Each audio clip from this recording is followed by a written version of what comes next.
एका लबाड सावकाराने एका शेतकऱ्याचे घर भाड्याने घेतले. 15-20 वर्ष त्यानं ते आपल्या नोकरांना राहण्यासाठी दिले व त्याचे त्या शेतकऱ्याला भाडेही दिले. पण पुढे त्यानं शेतकऱ्याला भाडे द्यायचे बंद केले व ते घर आपलेच आहे असे तो म्हणू लागला. हा व्यवहार विश्वासावर झाल्यानं त्या शेतकऱ्याजवळ लेखी पुरावा नव्हता. तरीही त्यानं ते घर आपल्याला मिळावे म्हणून त्या सावकाराविरुद्ध न्यायालयात दावा केला. न्यायालयात दावा सुनावणीला निघण्याच्या आदल्या दिवशी रात्री तो लुच्चा सावकार 500 रुपयांची थैली घेऊन न्यायाधीशांकडे गेला.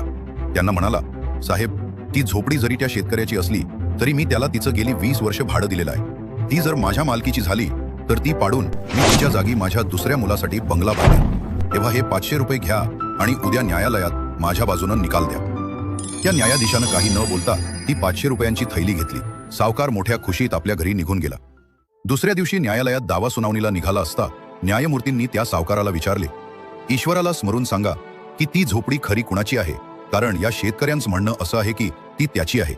सावकार ईश्वराची शपथ घेऊन म्हणाला, साहेब, ती झोपडी माझीच होती आणि आजही माझीच आहे, म्हणून तर ती माझ्या ताब्यात आहे.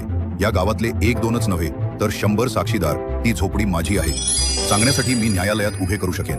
न्यायमूर्तींनी त्या शेतकऱ्याला विचारलं, काय रे बाबा, ती झोपडी तुझी आहे हे सिद्ध करणारा एखादा पुरावा आहे का तुझ्यापाशी? निदान ती झोपडी तुझी आहे असं सांगणारा या गावातला एखादा साक्षीदार तरी तू इथे आणू शकशील का? दुखी स्वरात शेतकरी म्हणाला, नाही साहेब, सावकार श्रीमंत असल्यानं जेव्हा त्यानं त्याच्या गडी माणसांना राहण्यासाठी ती झोपडी माझ्याकडे मागितली तेव्हा तो माझी गरिबाची झोपडी गडप करणार नाही अशा विश्वासानं मी ती त्याच्याकडून काही लिहून न घेता त्याच्या स्वाधीन केली.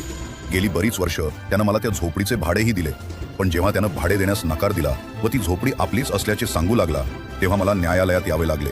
पैसा व दरारा यांच्या जोरावर सावकार 100च नव्हे तर 500 साक्षीदार सुद्धा त्याच्या बाजूने उभे करेल, पण माझी गरिबाची बाजू घेऊन या सावकाराला दुखवण्याचं धारिष्ट या गावात कोण करेल?